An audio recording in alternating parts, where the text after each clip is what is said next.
जय शनिदेव मित्रों, जितने भी वृषभ लग्न के जातक हैं, हम आपसे हर बार हर वीडियो में निवेदन करते हैं, कृपया कमेंट में जय शनिदेव अवश्य लिखिएगा। नवग्रह देवी देवता शनिदेव आप सबकी मनोकामनाओं को पूर्ण करेंगे। जितने भी वृषभ लग्न के जातक हैं, आज की इस वीडियो में हम आपके लिए खास राज्यों की जानकारी लेकर हाजिर हुए हैं कि जितने भी वृषभ लग्न के जातक हैं, ये वृषभ लग्न की पत्रिका है और जो वृषभ लग्न के जातक हैं उनकी कुंडली में अन्य लग्नों के विषय में हम अलग से जानकारी देंगे। जो वृषभ लग्न है उनके विषय में आप जान लीजिए कौन से ऐसे ग्रह हैं जो राजयोग बनाते हैं। कई सारे राजयोग के विषय में आप लोग जानते होंगे, जैसे गजकेसरी है, सस है, हंस है, बुधादिति है। ऐसे कई सारे राजयोग हैं जिसके बारे में आप लोग जानते होंगे, और कई सारे ऐसे राजयोग हैं जो सिर्फ ज्योतिष जानते हैं, आपको नहीं पता। तो हम ऐसे ही राजयोग आपके लिए सामने लेकर आए हैं जो सिर्फ ज्योतिष जानते हैं और आप नहीं जानते होंगे, और आप जानते भी हो तो समझ लीजिए कि किस प्रकार से बन सकते हैं। आप ये वृषभ लग्न की पत्रिका है, 2 नंबर की राशि यहां पर बैठी हुई है।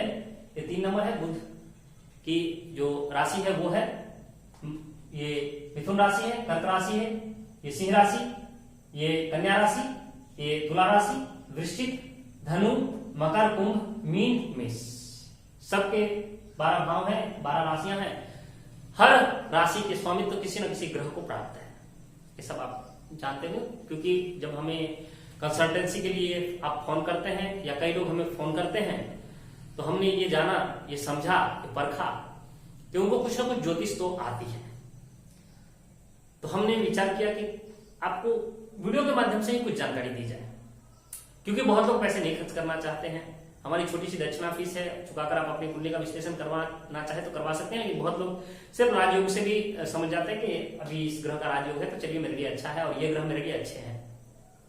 तो जितने भी वृषभ लग्न हैं इनके लिए तो शनि जो है ये त्रिकोण और केंद्र के स्वामित्व रखते हैं, सूर्य केंद्र के स्वामित्व रखते हैं, मंगल की एक राशि केंद्र में है और एक राशि 12वें भाव में है, बुध की एक राशि त्रिकोण में है, एक राशि ये जो है स्थान दुख स्थान भी इसको कहते हैं, अशुभ स्थान है, लेकिन ये धन स्थान भी अच्छा स्थान है। इसके बाद हम अन्य ग्रहों के विषय में जानते हैं कि 2 राशियां हैं, उनके एक स्वामी है, लेकिन सिर्फ जो सिंह राशि है उनके स्वामी सूर्य के पास है, इनके पास एक ही राशि है सूर्य के पास, और चंद्रमा के पास भी सिर्फ एक ही राशि है, वो है कर्क। ये 2 ग्रह हैं, सूर्य और चंद्रमा, इनके पास एक एक ही राशि है, और बाकी अन्य जितने भी ग्रह हैं उनके पास 2-2 राशियां हैं। शनि जब हमारे दिमाग में आता है और ज्योतिष जब हमें बताते हैं शनि के विषय में, या हम खुद भी शनि का अध्ययन करते हैं, आप में से जितने लोग शनि के विषय में जानते हैं वो एक बात जानते हैं कि शनि यानी दुख के कारक ग्रह, ये रोक देते हैं, पीड़ा देते हैं, विलंब करते हैं, स्लो काम हो जाता है हमारे जीवन का। जो भी काम जल्दबाजी में होने वाला होता है वो धीरे धीरे स्लो हो जाता है, नौकरी भी हमें लेट से विलंब से मिलती है। ऐसी परेशानियां शुरू हो जाती है जीवन में जब शनि हमारी महादशा में हो, अंतरदशा में हो। तो हम जानते हैं शनि के विषय में, लेकिन क्या हम ये जानते हैं कि शनि राजयोग भी बना सकते हैं? और खास करके वृषभ लग्न के जातक हैं उनके लिए देखिए समझने जैसी बात है कि शनि जो है ये त्रिकोण के स्वामी हैं और केंद्र के स्वामी हैं। फिर भी अगर शनि वृषभ लग्न में कहीं ऐसे स्थान पर बैठे हो और अकेले बैठे हो तो उस स्थान को प्रभावित कर सकते हैं, पीड़ा पहुंचा सकते हैं, चाहे उनको 2 शुभ स्थान का स्वामित्व ही प्राप्त क्यों ना हो। किसी भी ग्रह को जब 2 स्थानों का स्वामित्व शुभ स्थानों का प्राप्त हो तो वो अच्छा फल करते हैं, लेकिन यहां शनि है, इनके कार तत्व में ही आता है दुख देना, पीड़ा देना, परेशानियां देना। लेकिन क्या ये हमारे लिए अच्छा भी कर सकते हैं? क्या हमारे जीवन में कुछ अच्छी घटना घट सकती है शनि के कारण? तो हाँ, घट सकती है शनि के कारण अच्छी घटनाएं। कब घट सकती है? शनि को 2 स्थानों का स्वामित्व प्राप्त है, और शनि अगर यहां बैठा हो तो ये स्वराशि के हो जाएंगे, और ये आप लोग जानते हैं कि सस नामक राजयोग बनाएंगे। लेकिन शनि की दृष्टि जब यहां पड़ेगी तो क्या ये अच्छा करेंगे? नहीं कर सकते। शनि की दृष्टियां अशुभ होती है। शनि की 10वीं दृष्टि यहां पड़ेगी तो क्या हमारे भार्या स्थान, हमारे जीवन साथी को पीड़ा हो सकती है? क्या हमारे पार्टनरशिप में कुछ परेशानियां हो सकती है? क्या विदेश यात्रा में कुछ परेशानियां हो सकती है? हाँ, हो सकती है, क्योंकि शनि की दृष्टियां अशुभ है। तीसरी दृष्टि यहां पड़ेगी, क्या कोर्ट कचहरी केस आदि हमें पीड़ा दे सकता है? दे सकता है, इसका ध्यान रखना होगा। लेकिन क्या जब सूर्य यहां बैठ जाए तब भी पीड़ा होगी? नहीं। सूर्य स्वराशि के हैं, शनि स्वराशि के, एक दूसरे पर दोनों की दृष्टियां, अब दोनों मिलकर राजयोग का निर्माण कर रहे हैं। केंद्र के स्वामी, ये भी केंद्र के हैं कि त्रिकोण के भी स्वामित्व रखते हैं, और केंद्र त्रिकोण का स्वामी राजयोग बना रहा है। अच्छा, ऐसे तो आप लोग जानते हैं कि सूर्य और शनि मित्र नहीं है, शत्रु है। अब इस कुंडली में तो तात्कालिक भी शत्रु हो जाते हैं, लेकिन फिर भी हम कहेंगे कि राजयोग बना रहा है। अब सूर्य और शनि यहां बैठ जाए, दोनों साथ हो, तो क्या ये अच्छा है? बिल्कुल अच्छा है। ये भी केंद्र और त्रिकोण के स्वामी एक साथ आ रहे हैं, ये भी अच्छा है। ये भी राजयोग बना रहे हैं, सुख सुविधा में वृद्धि करेंगे, मात्र सुख की वृद्धि करेंगे, नौकरी में पद प्रतिष्ठा मान मिलेगा, नौकरी अच्छी मिलेगी, हमें सरकारी जॉब तक मिलने की चांसेस बने रहेंगे, तो अच्छा है हमारे लिए। सूर्य आत्मा कारक ग्रह, शनि कर्म कारक ग्रह, अच्छी कंडीशन में यहां भी हो जाए सूर्य और शनि तो भी अच्छा,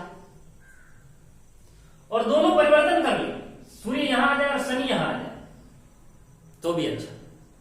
परिवर्तन राजयोग भी कह सकते हैं इसे हम केंद्र त्रिकोण राजयोग भी कह सकते हैं। ये अच्छा राजयोग हम इसे कह सकते हैं। लेकिन शनि अगर अकेला हो तो फिर अच्छा नहीं, फिर पीड़ा दे सकता है। लेकिन अगर ऐसी स्थिति हो तो अच्छा।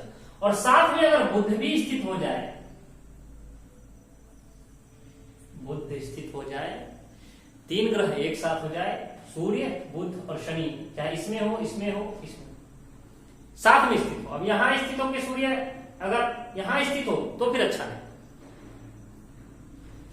ये केंद्र में ही बनना चाहिए या त्रिकोण में बनना चाहिए। साथ में शनि यहां स्थित हो, यहां सूर्य शनि स्थित हो जाए तो अच्छा, यहां स्थित हो जाए, यहां स्थित हो जाए तो अच्छा, यहां स्थित हो जाए, यहां स्थित हो जाए तो अच्छा, सामने देखे एक दूसरे को तो भी अच्छा। लेकिन अगर आप यहां पर बैठा हो और यहां पर बैठा हो तो फिर अच्छा नहीं, यहां पर शनि बैठा हो, यहां पर सूर्य बैठ के एक दूसरे को देख रहे हैं तो फिर अच्छा नहीं कह सकते। चाहे सूर्य उच्च का ही क्यों ना बैठा हो, सूर्य शनि यहां उच्च का ही क्यों ना बैठा हो, लेकिन ऐसी स्थिति अच्छी नहीं होती। हाँ, केंद्र त्रिकोण में बने तो स्थिति अच्छी होती है। और वृषभ लग्न के जितने भी जातक हैं उनके लिए, अन्य लग्नों में फिर स्थिति चेंज हो जाएगी। शनि यहाँ के स्वामित्व प्राप्त कर लेंगे, यहाँ के प्राप्त कर लेंगे, सूर्य यहाँ के स्वामित्व प्राप्त कर लेंगे, तो स्थितियां चेंज हो जाएगी। लेकिन वृषभ लग्न के लिए यही स्थिति रहेगी और ये अच्छी स्थिति रहेगी। इस समय आप विशेष लाभ पा सकते हैं, धन धान्य की वृद्धि होगी, नौकरी में वृद्धि होगी, मकान जमीन आदि के कार्य बड़े आसानी से बनेगा। अब बुध भी यहाँ स्थित हो जाए तो धन में और प्रबल वृद्धि होगी, शनि धनकारक हो जाएंगे, शुभता का प्रभाव रहेगा इनके अंदर, अच्छा धन आपको देंगे। इसके बाद विद्यार्थी वर्गों के लिए भी अच्छा हो जाएगा, आत्मा के कारक हैं, बुद्धि के कारक ग्रह हैं और कर्म के कारक ग्रह तीनों एक साथ बैठ गए तो समझ सकते हैं आपको कैसी नौकरी प्राप्त हो सकती है। आप खुद समझते हैं कि कितने अच्छे राज्यों को बना रहे हैं। तो हम यही कहते हैं कि बहुत सारे, देखिए शनि को लेकर बहुत सारी भ्रांतियां हमारे अंदर बैठी हुई है। हम परेशान होते हैं कि शनि हमें हमेशा दुख देगा, तो ऐसा भी नहीं है। अन्य कई सारे कुंडलियों में शनि अच्छे प्रभाव देते हैं। और हम अगली वीडियो में आपको राहु के विषय में भी जानकारी देंगे कि राहु भी अगर स्थित हो तो अच्छे परिणाम देते हैं और कैसी कंडीशन में हो तो अच्छे परिणाम देते हैं, ये भी हम जानकारी देंगे। और विशेष हम आपको अन्य राजयोग के बारे में बताएंगे। देखिए, हम दुर्योग के बारे में भी बताएंगे कि कब कौन से ग्रह बैठे हो तो वो पीड़ा दे सकता है, परेशानी कर सकता है। तो सभी विषय में हम आपको जानकारी देंगे ताकि आप आराम से समझ सके, क्योंकि बहुत बार ऐसा होता है कि हमें परेशानी होती है, हमारे जीवन में कष्ट होता है, कुछ ना कुछ दुख हमें मिलता है और हम समझ नहीं पाते हैं हम कुंडली देखते हैं, हमें भी देखना आता है, फिर भी हम ऐसा करते हैं कि हम समझ ही नहीं पाते कि कहाँ ग्रह बैठे हुए हैं और ये दुर्योग बना रहे हैं। अब यहाँ के स्वामी यहाँ बैठ गए, अब ये धन स्थान के स्वामी हैं और ये व्यय स्थान में बैठ गए, खर्च के स्थान में बैठ गए हुए हैं, और यहाँ के स्वामी अब यहाँ बैठ गए हुए हैं। तो फिर ये पीड़ा हो रही है, हमें धन हमें आ रहा है, बहुत पैसे कमा रहे हैं, लेकिन धन रुक ही नहीं रहा है, खर्च हो जाते हैं, बेफिजूल भी हम खर्च करते रहते हैं। तो ऐसी स्थिति भी बनती है। तो इस सब के विषय में हम आपको जानकारी देंगे। अगर कुंडली विश्लेषण करवाना चाहते हैं, फोन कर सकते हैं और एक ही बार में आप जानकारी प्राप्त कर सकते हैं, जो भी आप जानना चाहते हैं अपनी लग्न पत्रिका के विषय में। और वीडियो को आप लाइक कीजिए, शेयर कीजिए अपने मित्रों में। सब्सक्राइब करना चाहें तो चैनल को सब्सक्राइब कर सकते हैं, ताकि आपको विशेष जानकारी प्राप्त होती रहे। हम हर राशि के विषय में जानकारी देते हैं, हर महीने की जानकारी देते हैं। तब तक के लिए नवग्रह देवी देवता शनिदेव आप सबकी मनोकामनाओं को पूर्ण करें।